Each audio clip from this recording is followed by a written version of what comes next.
Saviez-vous qu'il y a seulement 12 000 ans, des mastodontes et des mammouths laineux, des animaux colossaux dépassant les 10 tonnes, parcouraient la Terre dans ce qui est aujourd'hui le continent américain et eurasien, affrontant un froid extrême qui nous paraît aujourd'hui inimaginable?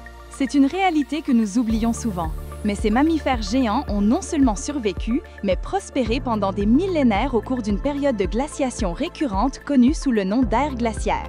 L'ère glaciaire, ou plus précisément le Pléistocène, qui a duré de 2 600 000 ans à 11 700 ans, a été une période de fluctuations climatiques drastiques. Pendant cette époque, de vastes couches de glace recouvraient une grande partie des continents.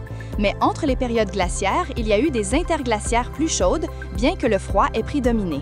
Le dernier maximum glaciaire, qui a atteint son apogée il y a environ 20 000 ans, a vu les glaciers s'étendre au maximum, réduisant considérablement le niveau de la mer jusqu'à 120 mètres. Cela a exposé de vastes étendues de terre, comme le célèbre pont terrestre de Béringie qui reliait ce qui est aujourd'hui l'Asie à l'Amérique du Nord.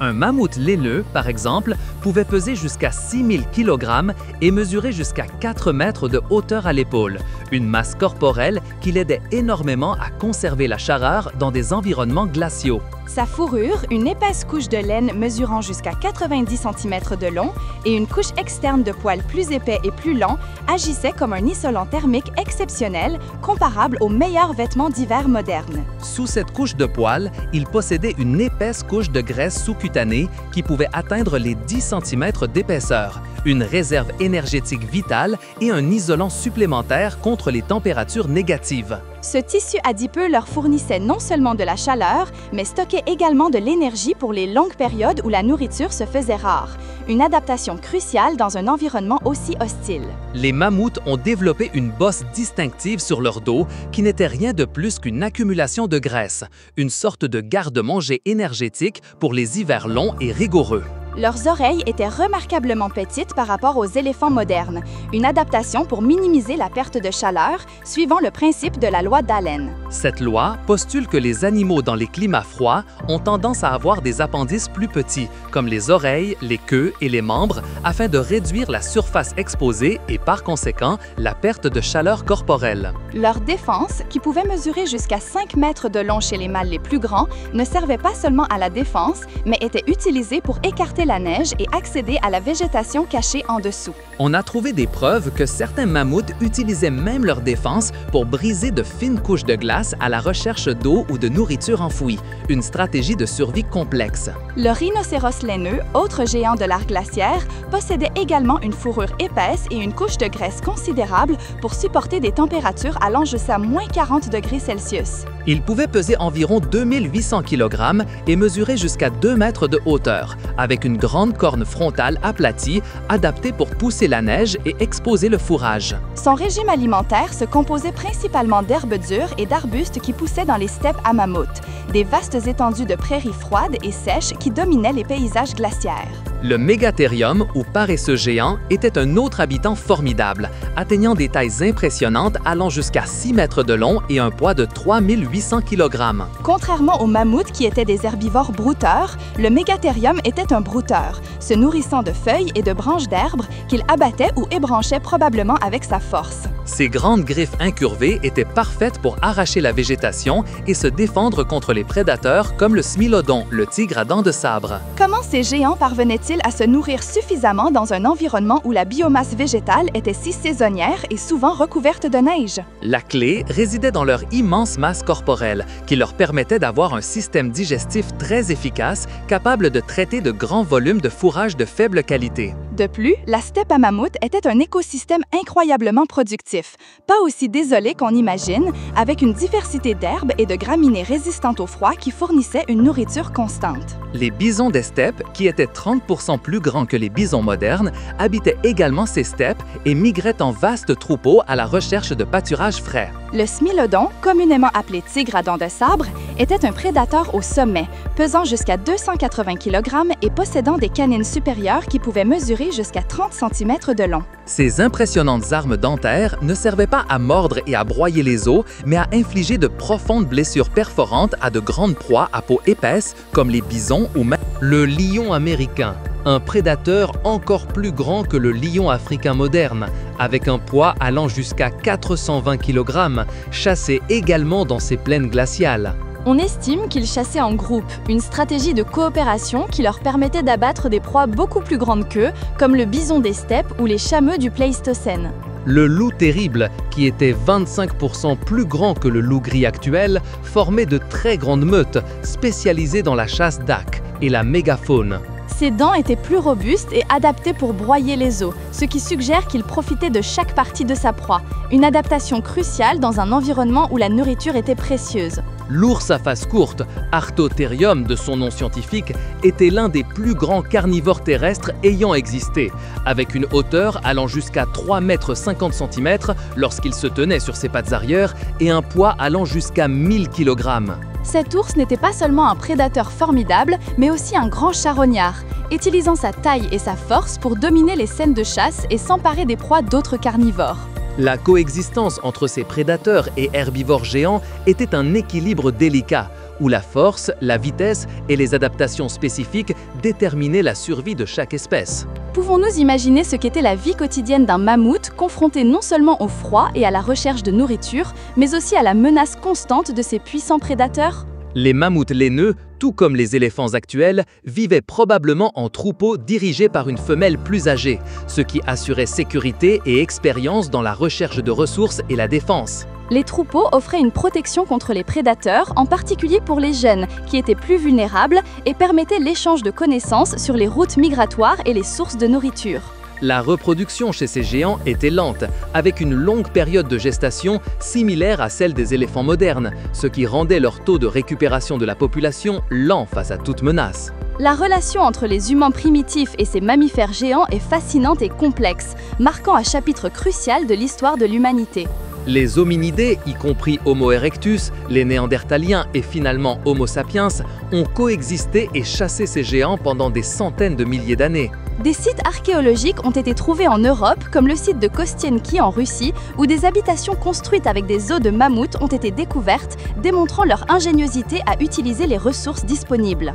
Les défenses de mammouth étaient utilisées pour fabriquer des outils, des armes et des objets d'art, comme les fameuses statuettes de mammouth trouvées dans le sud-ouest de l'Allemagne et datant d'environ 40 000 ans. La chasse à la mégafaune n'était pas une tâche simple. Elle nécessitait une organisation sociale complexe, des techniques d'embuscade et des outils spécialisés comme les lances avec des pointes en pierre.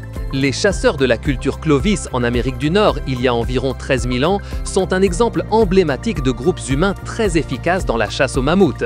Ils utilisaient des pointes de lance distinctives, cannelées à la base, qui étaient fixées aux manches en bois avec une grande précision, augmentant leur efficacité lors de la chasse aux grandes proies. Mais qu'est-il arrivé à tous ces magnifiques animaux? L'extinction de la mégafaune à la fin du Pléistocène est l'un des grands mystères de la paléontologie. On estime que 75% des grandes espèces de mammifères ont disparu il y a environ 10 000 ans, un événement d'extinction massive qui a changé à jamais la face de la planète.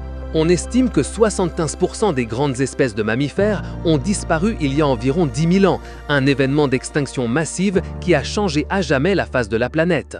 L'une des principales hypothèses est le changement climatique rapide à la fin de l'ère glaciaire, le passage d'un climat froid et sec à un climat plus chaud et humide. Ce changement a entraîné le retrait des glaciers et la disparition de la steppe à mammouth, la remplaçant par des forêts denses et la toundra, des écosystèmes auxquels bon nombre de ces géants n'étaient pas adaptés. Le régime alimentaire des mammouths, par exemple, était très spécialisé dans les herbes de la steppe, et le changement de végétation leur aurait rendu extrêmement difficile de trouver suffisamment de nourriture. Une autre hypothèse forte est celle de la surchasse humaine, où la population croissante d'Homo sapiens, avec ses outils de plus en plus sophistiqués, a exercé une pression insoutenable sur les populations de mégafaune.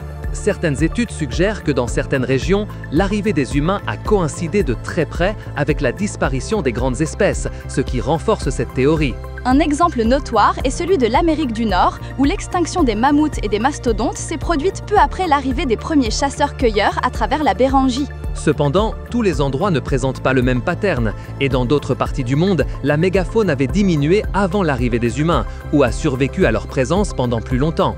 Une hypothèse combinée a été proposée, suggérant que le changement climatique a affaibli les populations de mégafaune, les rendant plus vulnérables à la pression de la chasse humaine.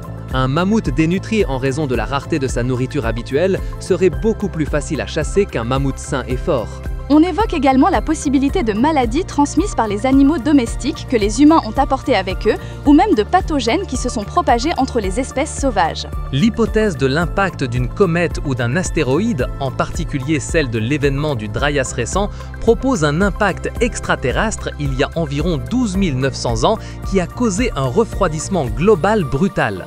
Cet événement, qui a duré environ 1200 ans, aurait pu porter le coup de grâce à de nombreuses espèces déjà affaiblies par le changement climatique ou la chasse. On a trouvé des couches de charbon et de nanodiamants dans les archives géologiques de cette époque, que certains scientifiques interprètent comme la preuve d'un impact ou d'un événement cosmique. Cependant, cette hypothèse est très débattue et ne bénéficie pas d'un large consensus scientifique car les preuves ne sont pas aussi convaincantes que celles d'autres impacts connus. Les découvertes récentes dans le permafrost de Sibérie, où des restes incroyablement bien conservés de mammouths, de rhinocéros laineux et même de lionceaux des cavernes ont été trouvés, nous offrent une fenêtre unique sur le passé. Ces découvertes, dont certaines avec des tissus mous, de la peau et du pelage presque intacts, nous permettent d'étudier leur anatomie, leur physiologie et leur écologie avec un niveau de détail sans précédent. L'analyse de l'ADN ancien extrait de ces spécimens a révélé des informations cruciales sur leur régime alimentaire, leur schéma migratoire et leurs relations génétiques avec les espèces vivantes d'aujourd'hui. Par exemple, l'étude de l'ADN du mammouth laineux a démontré une grande diversité génétique qui a commencé à décliner avant son extinction, suggérant une période de stress populationnel. La possibilité de désextinction ou de résurrection d'espèces comme le mammouth laineux en utilisant des techniques de clonage ou d'édition génétique a captivé l'imagination du public et de la science.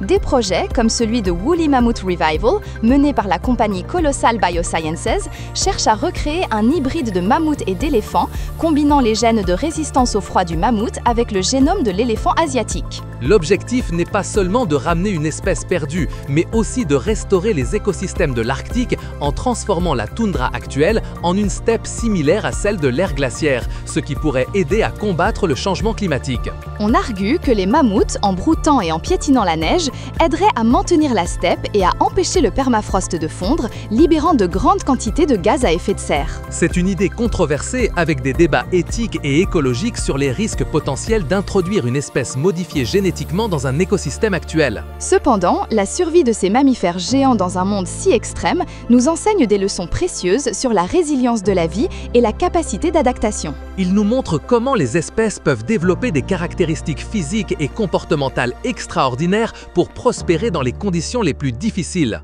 Et ils nous avertissent également de la fragilité des écosystèmes et de l'impact que les changements climatiques rapides ou la pression d'une espèce dominante comme la nôtre peuvent avoir. Comprendre l'ère glaciaire et ses habitants n'est pas seulement un voyage dans le passé, c'est une façon de mieux comprendre notre propre planète et les défis auxquels nous sommes confrontés. L'histoire de la mégafaune nous rappelle que la vie est un constant acte d'équilibre et que la survie est toujours liée à la capacité d'adaptation et à l'interaction avec l'environnement. Explorateurs, voulez-vous continuer à déterrer les secrets de notre passé et comprendre comment la vie a trouvé des moyens de prospérer même dans les environnements les plus implacables? Si cette incroyable histoire de survie et d'extinction à l'ère glaciaire vous a captivé autant que nous, il y a encore beaucoup à découvrir ensemble. N'oubliez pas de vous abonner à Explorando pour ne manquer aucune de nos prochaines expéditions à la découverte du savoir. Mettez un j'aime à cette vidéo si vous avez trouvé fascinant le combat épique pour la vie de ces colosses glaciaires. Partagez ce contenu avec vos amis et votre famille pour que davantage de personnes puissent s'émerveiller devant les histoires de la Terre. Et laissez vos commentaires ci-dessous.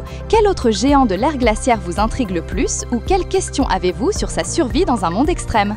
Et laissez vos commentaires ci-dessous. Quel autre géant de l'ère glaciaire vous intrigue le plus ou quelles questions avez-vous sur sa survie dans un monde extrême?